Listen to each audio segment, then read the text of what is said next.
폭염으로 전국이 달아오른 요즘 대북 송금 사건 둘러싼 한동훈 장관 그리고 민주당의 공방, 이 폭염만큼이나 정말 뜨겁게 달아오르고 있습니다. 이 폭염은 중간에 소나기라도 오죠. 이 사건에는 소나기도 없는 것 같습니다. 대북 송금 사건 수사가 이재명 대표를 향할 수도 있다, 이런 양상을 보이자 민주당이 또다시 이 카드를 꺼내들었습니다.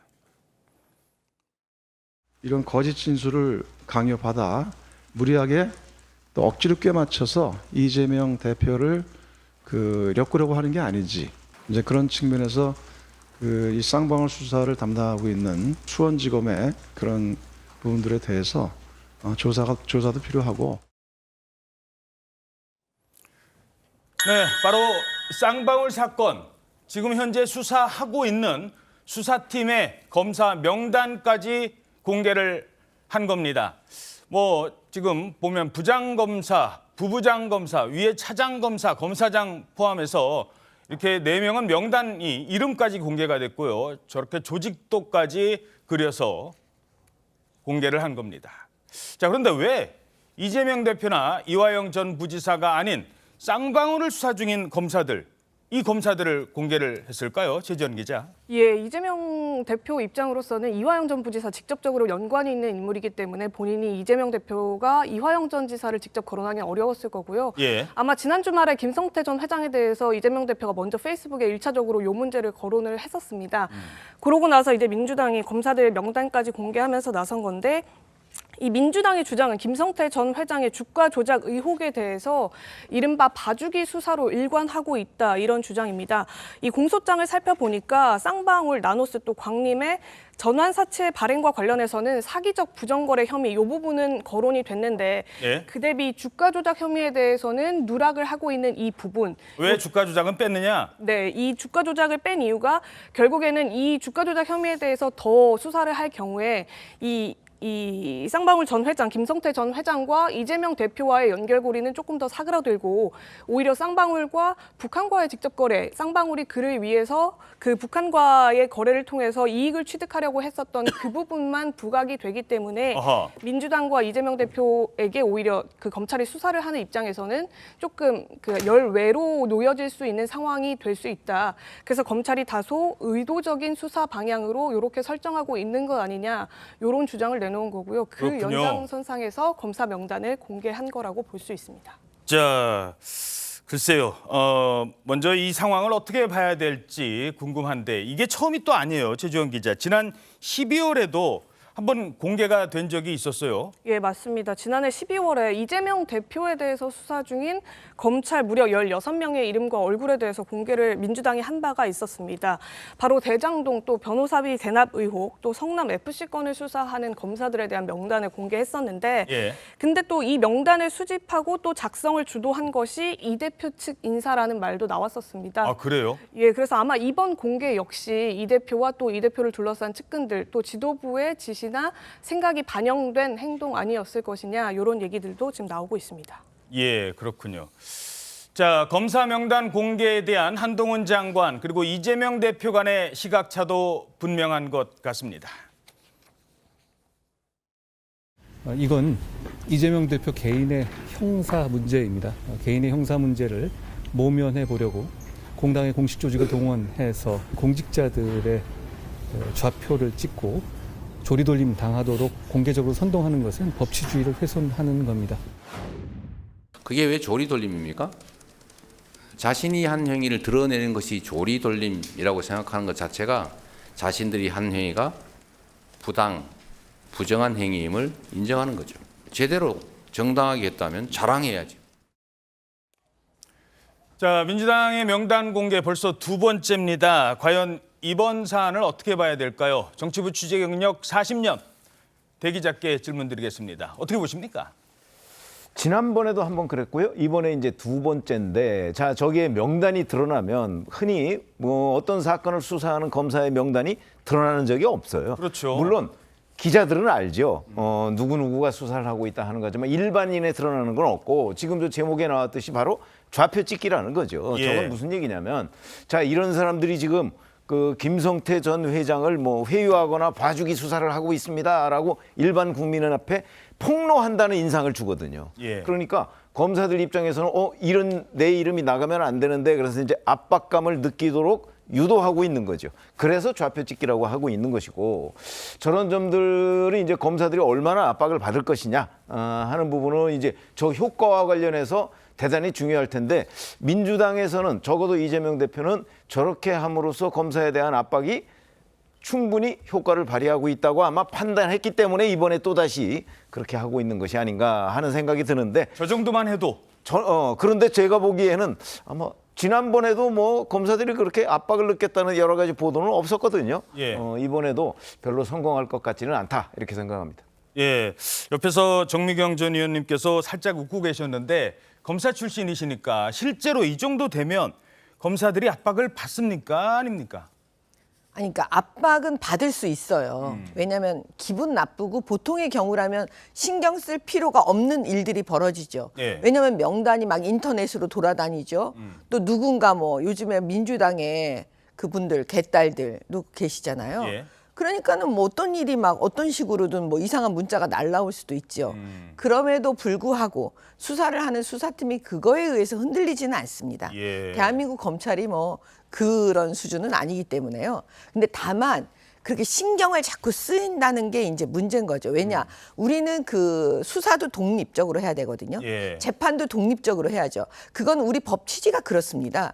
그런데 그건 외풍, 그러니까 외압으로부터 해도 우리는 독립해야 되는 거거든요. 그렇죠. 그러면 웬만한 경우에는 그런 압박을 가하지 않는 게 사실은 상식적이고 정상적이죠. 예. 근데 지금 제1야당, 그다음에 국회를 좌지우지하고 있는 다수당이에요.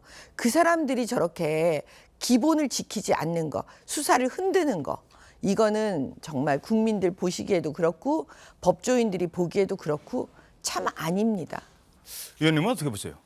아니 이제 물론 이제 민주 법치국가에서 그 사법권을 행사하는 판사 검사들 명단은 비밀리에 그 한다는 건 있을 수 없죠. 공개하는 거야 뭐 당연히 알고 알 수 있으면 당연히 아는 거죠. 다만 현실적으로 볼 때 지금 뭐 저희 당도 그렇고 국민의힘도 그렇고 같은 막 강성 지지자들이 있잖아요. 예. 특히 뭐 저희 당은 개딸들이라고 하는 사람들의 아주 일그러진 행태들이 있습니다.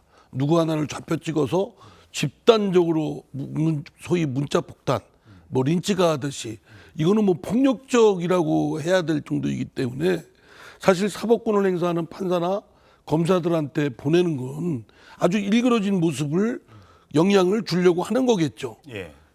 저는 뭐 그 당사자 그걸 받는 검사들이 역량에서 완전히 벗어나기는 쉽지는 않을 거라고 봐요. 사람이니까. 예. 근데 이제 그걸 뭐 차단하거나 다른 방비책을 마련해야 되겠지만 어쨌든 정당에서 어느 검사가 하고 있다. 지금 한국 정치 현실에서 이런 건 사실은 그 사람한테 집단 폭격을 가하듯이 문자 보내고 뭐 항의하고 일어나는 얘기인데 예. 아주 매우 잘못된 행태라고 저는 생각합니다. 그 문자를 받으신 경험이 있으시잖아요. 물론 이제 많습니다. 예, 그렇죠. 예. 뭐 당에서 징계는 징계라 쳐도 강성 지지자들이 문자를 보냅니다. 때로는 개인적인 내용도 보내고 때로는 혹시 뭐 가족과 관련된 내용도 문자를 보낸 적이 있습니까? 심한 욕설 뭐 방송에서 이제 인용하기 어려울 정도의 그런 어떤 그냥 폭력입니다. 그럴 때 어떤 그냥 느낌이 폭력도 드셨어요? 맨 처음에 섬찟하죠. 자꾸 그런 얘기를 듣고 뭐 이런저런 거를 하면 또 뒷조사도 하고 뭐 그런 거 하면 상당히 불쾌하지 않습니까? 그리고 상당히 찝찝하기도 하고. 예. 근데 뭐 이제 그것도 자주 하다 보면 내성이 붙습니다. 아, 글쎄요. 지금은 그나마 많이 표현하신 대로 내성이 붙으셔서 어느 정도 견디실 수 있습니다만 공직이고 공적인 일을 했는데 검사들은 그런 경험이 많이 없었을 텐데라는 생각이 듭니다. 아무래도 이제 선출직들은 민심, 뭐 표심 이게 직접적으로 연결되니까 뭐 사실은 겁먹는다는 것 차원보다는 선출직들은 표에 영향이 있지 않나 악영향 이런 걱정들을 저나 뭐 다른 동료들이 많이들 하죠. 예, 그러나 이제 알겠습니다. 검사들의 경우는 그로부터 그런 것들을 뭐 한두 번이 아니지 않겠어요? 그리고 견뎌내야 될 거라고 생각합니다. 알겠습니다. 자, 뭐 심리적 압박뿐만 아니라 구체적인 사건에 대해서도 주장을 합니다. 민주당이 지난주 후반부터 갑자기 김성태 전 회장의 수사가 좀 문제가 있다. 왜 더 중한 죄가 있는데 상대적으로 가벼운 죄로 지금 수사를 하고 기소를 했느냐라는 겁니다. 김성태의 행태로 보면 이게 편의 제공의 명백한 위반입니다. 그러니까 오히려 외국환 관리법보다 훨씬 더 국보법이 신중하죠. 국보법으로 하지 않는 것은 이게 말이 안 된다고 저는 생각을 합니다. 국보법으로 해서 이 진위를 가려야 된다 이렇게 생각을 합니다. 자, 국보법으로 왜 처벌을 하지 않느냐. 그러니까 이런 얘기가 나오는 것 같아요. 이화영 전 부지사 갖고는 좀 약하니까 결국은 이 김성태 전 회장을 공략할 수밖에 없다. 이런 판단으로 돌아선 걸까요? 아니 지난 7월 중순 정도부터요. 사실은 이화영 전 부지사가 진술을 바꿨다. 뭐 이런 보도가 나오니까 민주당에서 이제 뭐 민주당의 박찬대 최고위원이 뭐 이화영 측 이제 당협위원장을 만나고 그다음에 뭐 이제 이화영 전 부지사의 부인이 뭐 탄원서 내고 그다음에 본인의 뭐 옥중 편지를 공개하고 이런 일련의 과정이 저는 연결돼 있지 않나 하는 그런 개인적 관측을 하고 있거든요. 아, 그렇군요. 결국은 그게 이제 민주당에서 이재명 대표 측이 이화영 전 부지사에 대한 회유라고 봐야죠. 자기네들은 검찰이 회유를 했다고 주장하고 있지만 이제 그렇게 보일 텐데 근데 그게 별로 그렇게 성공적이지 못했어요. 왜 그러냐면 변호인단 해임까지 했는데 이화영 전 부지사가 법정에서 이 뜻은 그 내 뜻과 다르다 이렇게 얘기를 해버렸기 때문에 성공하지 못했다. 그러면 이화영에 대해서 성공하지 못했으면 이번에는 그 대북 송금 사건에 묶여 있는 사람들은 또 다른 한 축은 김성태 전 쌍방울그룹 회장이란 말이죠. 예. 그러니까 이제 김성태 전 회장 쪽으로 타깃을 바꾼 거죠. 물론 이화영 전 부지사를 포기하지는 않았을 거예요. 예. 그러나 그걸 계속되면서 일단 실패했기 때문에 김성태 전 회장 봐주기 수사 쪽으로 자 이게 김성태 전 회장을 봐줬기 때문에 지금 여기까지 왔다. 이런 문제 제기를 하고 있는 건데 뭐 저는 타깃 변경이라는 게 맞다고 생각을 합니다. 그러면 이제 김성태 전 회장을 봐주기 수사한다는 이런 민주당의 주장이 과연 성공할 것인가? 그런 부분이 이제 관심인데 저는 아마 저것도 성공하기 어렵다고 본다. 왜? 사실은 검찰은 검찰 나름대로의 수사 계획이 있는 거거든요. 예. 먼저 할 수도 있고 나중에 할 수도 있는 거 아니겠습니까? 예. 그런 차원에서 민주당의 저런 주장은 굉장히 정치적이다 이렇게 생각합니다. 예. 자, 그런데 이런 의문은 듭니다. 왜 지금 태도가 달라졌을까? 김성태 전 회장 수사가요, 이 뭐 재판이 어제 오늘 시작된 게 아니거든요. 과거에는 어땠을까요? 지금과 과거, 민주당이 바라보는 김성태 회장은 상당히 달랐습니다. 요 상임위 자리 기억하십니까? 김성태 전 회장을 뭐라고 불렀어요. 근데 그게 좀 맞나요? 라는 질문을 하기도 했습니다. 들어보시죠. 너무 이렇게 단정적인 표현을 쓰시는 게 많아요. 지금 김성태 회장 송환되기도 전인데 이 피의자에게 깡패라는 이 표현 써도 되는 겁니까? 저는 깡패라고 봅니다. 장관님 그렇게 말씀하셔도 되는 거예요? 그 사람이 그걸로 주가 조작에 관여하고 이런 부분도 이미 유죄 판결이 확정된 사람이에요. 그러니까 그렇다고 하더라도 장관께서 법무부 장관께서 그 피의자에 대해서 깡패다 그렇게 말하셔도 되는 거냐라는 제가 겁니다. 말씀드렸고요. 판단은 의원이 하시면 될 것 같습니다. 자, 처음에는 저렇게 김성태 전 회장의 호칭에도 뭐 나왔던 표현이니까 깡패를 깡패라고 부른 게 뭐가 문제냐고 하니까 뭐 깡패는 난 그렇게 꼭 부르셔야겠어요? 뭐 이랬잖아요. 근데 이재명 대표 지난주에 뭐라고 얘기했습니까? 검찰의 기소에 대해서 노상강도를 경범죄로 기소했다라고 했어요. 그럼 이번에는 노상강도잖아요. 깡패나 노상강도나 뭐 그게 다르지 않습니까? 하나 폭력범이고 하나 강도범이고. 근데 저는 순전히 이제 이재명 대표의 이익을 위해서 전략 전술을 따져보면 저게 도움이 될까? 왜냐하면 김성태 그 전 회장의 경우도 관련자이기 때문에 예. 저 사람으로부터 또 불리한 진술을 받으면 안 되잖아요. 그 유리한 진술을 계속 이끌어내려면 지금 그 김성태 전 회장을 공격을 해서 아니면 불리한 부분을 해서 그 이재명 대표한테 도움이 될까? 저는 사실 민주당 시각에서 좀 의문점을 갖습니다. 왜 그럴까? 국가보안법 김성태가 국가보안법 위반 아니냐라고 한다면 그게 이제 가정입니다만 그렇다 한다면 그 돈을 갖다 달라고 부탁했던 사람도 비슷한 처벌을 받는 거 아닌가요? 그래서 약간 그 법률적으로는 상당히 좀 혼돈스럽습니다. 예. 왜 그럴까라는 점에 그 잘 납득이 안 되는 부분이 있는데 예. 예, 알겠습니다. 아무래도 이 뭐 같은 민주당에 계시니까 전략적으로 그렇게 판단을 좀 하도록 하겠습니다. 네. 아니 그러니까 이제 자충수가 될 수도 있다는 얘기죠. 그렇죠. 예. 잘 아시다시피 사실 이 이재명 경기도지사의 방북 비용 대납 예. 이게 아직 명확하게 지금 드러나 있지 않잖아요. 그렇죠. 근데 많은 언론 보도에서는 이화영 전 부지사가 그런 부분을 검찰에 지금 진술을 했다는 언론 보도가 굉장히 많거든요. 예. 나중에 물론 옥중 편지를 통해서 부인하긴 했지만 예. 실제 지금 재판부에 그 진술이 나가 있을 수도 있어요. 예. 재판부에.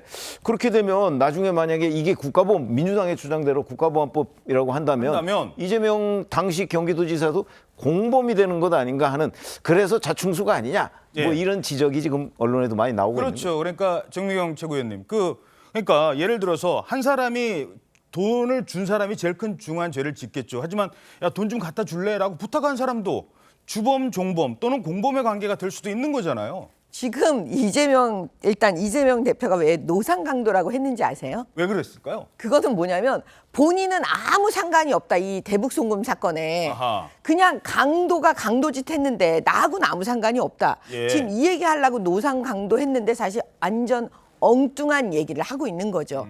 지금 말씀하신 대로 뭐냐면 돈을 준 사람은 지금 쌍방울 김성태예요. 예. 근데 그 돈을 진짜 북한한테 주고 싶었을까요? 누구를 위해 줬을까요? 그렇죠. 이재명 대표한테 준 거나 마찬가지잖아요. 아직은 모릅니다만. 예를 예. 들면요. 예. 왜냐하면 이재명 대표의 방북 대가를 줬다라고 하니까 그렇죠. 그러면 이재명 대표 그 말만 가지고도 북한 가는 사람은 이재명 대표입니다. 적어도. 그렇죠. 그러면은 북한에서 요구할 때 돈을 이재명 대표한테 요구해야 되는 거잖아요. 원래는. 예. 근데 이재명 대표가 그거를 직접 주거나 아니면 누구 시켜서 주거나 근데 그걸 쌍방울 김성태에서 시켜서 줬다라고 검찰은 보고 있는 거예요. 그렇죠. 그런데 지금 노상 강도를 얘기하는 건 무슨 얘기냐면 그런 거랑 자기는 아무 상관이 없고 그냥 김성태가 혼자 노상에서 강도한 사건이다. 이렇게 퉁치고 가려고 하는 겁니다. 네, 물론 아직까지 재판 과정에서 또 수사 과정에서도 밝혀지지 않은 부분이 있기 때문에 그런 혐의점으로 검찰이 수사를 하고 있고 관련자들 진술을 받고 있다는 점 말씀드리죠. 자, 민주당과 한동훈 장관은 이 갑작스러운 이화영 전 부지사의 진술 번복을 두고도 주말에도 쉴 새 없는 공방을 이어가고 있습니다. 수사 중인 사안에 법무부 장관이 단정적으로 혐의를 규정하고 정치 공세의 선봉장을 자임하고 있으니 기가 막힙니다. 한동훈 장관은 법무부가 아닌 무법부 장관입니까? 자기 편이 한 불리한 진술을 뒤집어 보려고 검찰청에 몰려가서 드러놓고 이건 권력을 악용한 최악의 사법 방해이자 스토킹에 가까운 행태라고 생각합니다. 자, 네. 이런 지대한 공방 언제까지 이어질 거라고 보십니까? 저거는 이 사건이 끝날 때까지 그러면 수사만 끝나면 괜찮으냐 아마 재판 때까지 이어질 가능성이 전 대단히 높다고 봐요. 재판에서 또 지금 현재도 이화영 전 부지사 재판이 이루어지고 있는데 그걸 놓고서도 지금 뭐 회유를 했다는 둥 뭐 그 이미 기소를 했는데 왜 자꾸 이화영 전 부지사를 매일같이 불러서 수사를 하느냐 뭐 이런 여러 가지 공방이 있거든요. 예. 그러니까 이거는 아마 그 검찰 수사가 끝날 때까지는 훨씬 심하고 만약에 재판으로 또 넘어간다고 하더라도 끝나지 않을 것이다 이렇게 생각합니다. 예. 네, 이제 저는 그 한동훈 장관의 저 말이 예. 국민의힘에서 뭐 대변인이든 국민의힘의 뭐 당대표든 의원이 얘기했으면 그건 뭐 그럴 수 있다고 생각됩니다. 짚을 얘기를 했다. 예. 뭐 일정 부분 그런 빌미도 제공한 측면도 있고 근데 그걸 법무장관이 하면 그건 매우 부적절하죠. 아하. 법무장관은 사건을 수사할 때도 검찰총장을 통해서 개별적 사건에 대한 수사지휘를 할 수 있는 것이고 예. 법무장관은 헌법과 법률에 가장 투철하고 충실해야 되는데 그 헌법과 법률이 가장 기본 정신이 뭡니까? 무죄 추정의 원칙이거든요. 거중 책임은 검사가 지고 예. 이런 거를 본인이 앞서 수범해야 될 법무장관이 아예 유죄 간주, 그러니까 혐의만 이재명 놓고 대표는 단정해서는 안 된다. 등등은 유죄를 아주 거의 낙인 찍듯이 하고 그거에 대해서 관련자들이나 민주당 의원들이 하는 건 말하면 증거인멸이나 뭐 등등 이런 걸 하는 것으로 지금 정치적 공세를 같은 언명을 하고 있잖아요. 근데 이런 언명은 법무장관으로서 해서는 안 될 일이라고 생각합니다. 예. 아니 조금 그 논점이 좀 저는 달리 봐야 된다는 게요. 어허. 법무부 장관이 지금 수사 지휘를 하고 있는 게 아니고요. 법무부 장관의 역할 중에 하나가 뭐냐면 검찰 수사를 외부의 어떤 힘이 흔들 때, 수사팀이나 수사를 흔들 때 그 외풍을 막아줘야 됩니다, 장관은.